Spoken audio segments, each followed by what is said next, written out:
We want to thank Rob Conway from joining us via Niagara Falls. Now, joining us from Brampton is Hoop Talks' own Noor Zainab. Oh, whoa, Noor? whoa, whoa. Were you taking a shot there, Brampton? I feel No, like you're taking a bit of a shot there. no. Noor, that sounded like a bit Hey, of a shot. listen, he can say whatever he wants to say, but Brampton overtakes Surrey any day. So No, I know no, it's we're not going to get down to I that know debate. it's No, we're not getting that Surrey, debate. BC's because you know own I'm gonna Justin win. Cooney. Sweet, Because you know everybody I'm gonna in the win. world knows Surrey, BC clears Brampton, Ontario. It is a No fact. one. It's not Most fiction. Does people in the everybody world in don't know the Surrey and Brampton. I was just gonna say, do they even know? They know Brampton. Come Everybody in on my now, world Albert. does. Everybody in my world Sean, does, and that's all that Sean's matters.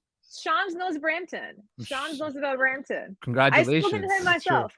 Hey, a lot of Oh, Brampton ballers in the The NBA. Rock spent time in exactly. Surrey. So what's the big deal? Okay. Okay. Anyway, we could debate Surrey and Brampton all day. I'd love to do it actually, but we got to I talk about don't. the NBA. Let's do it. And most importantly, first, we're going to start with the Toronto Raptors. Of course, they're going to be in Philly tomorrow night, Friday night in Philly, taking on the 76ers. The Raptors have pretty much clinched a play-in spot. But Noor, I want to ask you to fill in the blank here. The Toronto Raptors will make it out of the play-in if what? If they have a reliable closer. That's just been the Raptors' motto the past couple of seasons, even without Kawhi Leonard there. Like that's been the issue where you have a really good team, you have guys that understand what they need to do, but when push comes to shove, when it's time to have a star come in and kind of just demand the attention, demand the ball, I'm scared we might not have that level of talent on our team to match other talents, like a Giannis of the Bucks, like a Tatum of the Celtics, an Embiid of Philly, who's about to apparently win MVP. So that's what I'm scared about. I think you have Scottie there who does fourth quarter, but he's not there yet. He's still too young. And Fred can shoot lights out, but is he gonna have it on? Then you have Gary who's streaky, and Pascal's great, and he's been having a great offensive season, but how can we expect him to take over the fourth when we haven't seen that in the playoffs recently? So that's what I'm worried about. Well, you kind of took my thunder there. I wrote down they can score in the Aha! fourth quarter. They can score in the fourth quarter. Can I they? think what you're looking for is consistency from the Toronto Raptors. No, I think that's I Yeah. will say this. I think they match up well against any of those teams in the play-in. They've shown that they can beat those teams. When it comes down to it in those big pressure games, you're going to need consistency. You're going to need some support off the bench. I know I'm throwing a lot here, but the Raptors do need a lot to get out of the play-in. But I also, on the flip side, believe that they play these teams so well. And I'll go back to the Heat game. I thought it was a really good performance, and people will kind of dump on it a bit because there was no Jimmy Butler and Kyle Lowry wasn't at his best. But they still had Tyler Hero was really good. Bam Adebayo was pretty good. I think the Raptors match up well against most of those teams. I think the biggest thing is having consistency through all four quarters. And which Raptors team is going to show up? Because, Noor, as you know, this Raptor team for 3 straight games, they could look like world beaters, and then they go on a 4-game spell where they look horrible. Yeah, that's true. That's been the Raptors thing, but it's not just about the regular season though, because for me, it's about the playoffs. It's about the playoffs is a whole different ball game. It's where superstars and people and players get paid. It's where you get your awards. So I'm looking at to see who has what it takes to shine in that light. And we have kind of been that team that ends up being a joke in the playoffs. And obviously, we had that amazing year with Kawhi. The year after that too, we pushed it with the Celtics in the bubble. But I'm just worried about falling back in our old ways when it comes to not taking your foot off the gas pedal, not having the urgency, not making the right plays. And my problem with this team too is the lack of confidence. I think confidence always gets so forgotten in the game of sports anywhere, especially professional sports. But that is such a big factor as to which team will perform better. And confidence comes from your leaders. It comes from your best players. And that's what I'm looking at. So guys like Pascal Siakam, Fred VanVleet will have to be absolutely perfect to get this team into that playoff round. And Noor, don't you think to fill in the blank, they need home court advantage? I feel like that kind of is a bit underrated with the Toronto Raptors, especially with this team. Yeah, they need that energy from the team. And how many times have we heard players talking about how playing in Toronto, especially around that time, is so difficult with the fans on top of you? I mean, it's tough for the players as well. We heard from Fred the other day saying how it can be really, I don't want to say the word, but really bad when they're not playing well as well. So they can get on the Raptors. But I think in this position, in a play-in where you don't necessarily have to win 4 games in a series, home court advantage is crucial. It would be so nice to have. And I know the Raptors haven't exactly been that amazing home team this season, but regardless, their home record and their away record just shows the disparity and shows where the Raptors shine best. And I think you're right. The only problem is how can they make sure that they keep climbing those rankings before the play-in gets here, because you can still win games, but the ones above you have to lose games. Brooklyn Nets have been winning. So now you're looking at the spot where you might have wanted to face them, but you might be looking at a Miami Heat team instead. And as much as I think the Raptors can beat a team like Miami Heat, I'm worried about having a fully healthy squad there with Jimmy Butler and seeing if the Raptors can stop a team like that. So it really does rely on this playoff is just a whole different ball game, and I think that's where the real problems will arise. And that's what most Raptor fans have been worried about, because they're just worried about not having the guy to close out games. Yeah, this season the Raptors 26-14 at home and 12-24 on the road. The difference is 65% and 33 when it comes to winning percentage. Tells you how important that is to get Huge.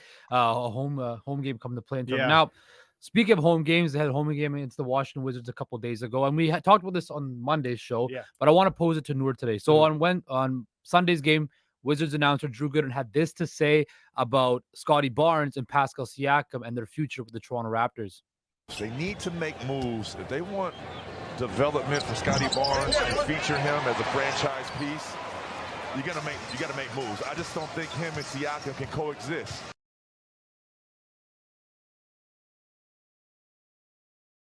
I want to hear Noor on this. So also, I found this out when I was doing some research before the show. Kendrick Perkins actually said something about the same duo when Scottie Barnes got drafted. He said that Pascal Siakam was on his way out of town after the Raptors picked Scottie Barnes. Well, that clearly hasn't happened yet. But Noor, what do you think? Can the Raptors build around a front court, including Pascal Siakam and Scottie Barnes?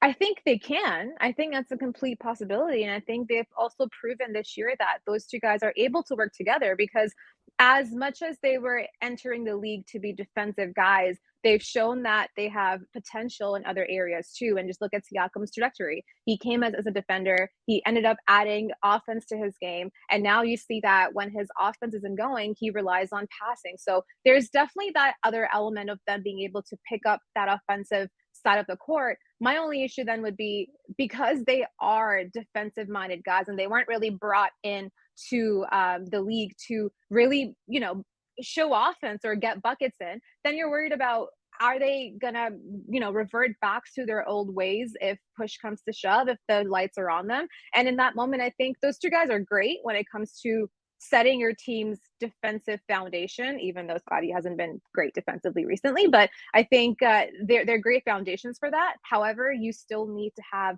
maybe one other piece that's just going to be someone that is a lethal shooter. I know it's a broken record. We say it all the time that you need to have guys that can get buckets, but that's what I'd be worried about with those two. It's the defensive factor is amazing, but offensively is where I would be confused and concerned.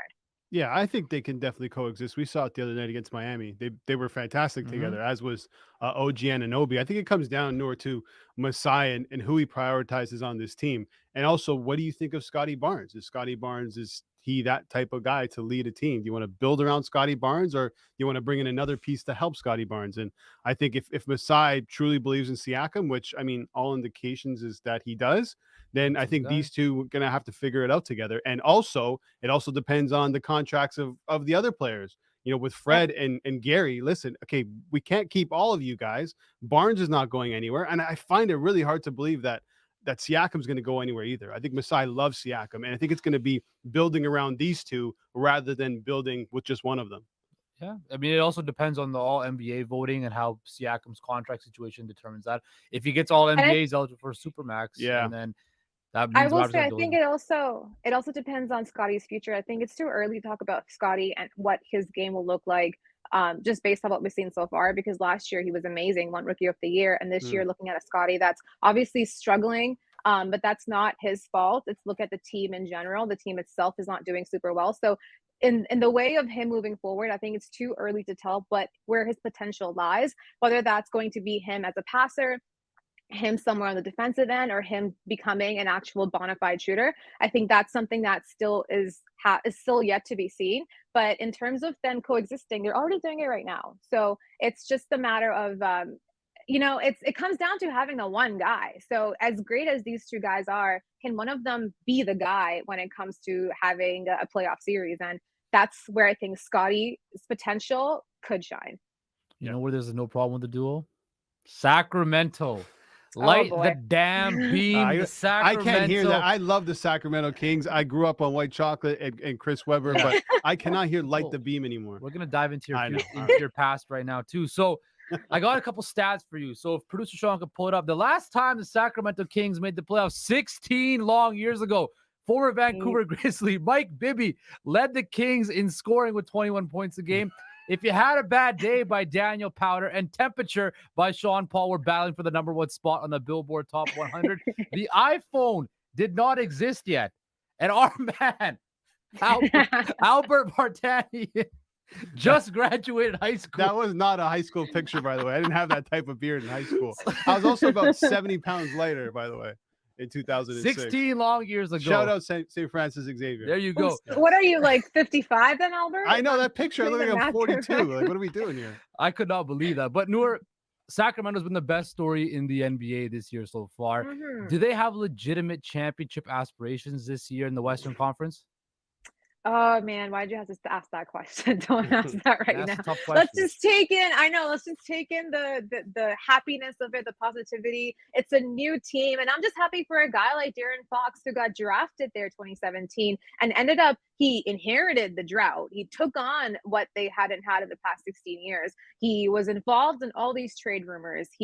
There were head coaches that were fired. There were trades that were happening, and the front office was pretty much replaced. But now he's still here, and he's leading this team to be where they never thought they would be. So that's I think they can probably make a documentary on it, probably on Netflix one day. But in terms of actually winning anything in the playoffs, I will say I think they'll take teams by surprise because I don't think a lot of teams are making themselves ready to face a team like the Kings. But I think their pace, how young they are, the energy there is going to be a problem for a lot of teams. And let's look at the Western Conference. Some of them a little bit older. The Clippers, the Warriors, like those are teams. The Suns, even they're teams that are on the older side, so they need a little bit more control in their favor. But when you get a team like the Kings, who are the fastest team in the NBA, honestly, I think anything can happen. So they could disappoint.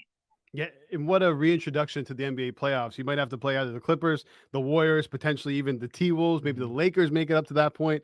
I know that the Kings have been so good, but I don't think you want to see the Clippers. You see what Westbrook did the other night? Yeah. You really don't want to see the Warriors. I mean, they haven't been great this season, but we know what they can do in the playoffs. It would be an incredible story for them to go deep in the NBA playoffs, and the West has been kind of weaker than usual, but still, that's a tough go for not being in the playoffs since what, 2006? Oh yeah, when you graduate high school, yeah, Yeah. 2006, yeah. But that home crowd is going to be Asterisks. electric in Sacramento, Oh, yeah, I and love that it. beam is going to be. I'm lit. going. You guys coming? Let's take Homestand to California. Dude, I'm in. Is that I'm on the- in. Is that on the budget? Light the beam, guys. I Light don't know. the We're beam. gonna make it Pretty in the sure Sean will budget. take care of the budget. Yeah. Anyway, Noor, we want to thank you for joining us Thank you, today. Noor. You can catch her on Homestand back tomorrow. We'll be talking more Raptors and more NBA. And before I go, Noor, I just want to say, remember, Surrey is better than Brampton. We'll be Can you back after stop? this Shut to wrap up up. this show.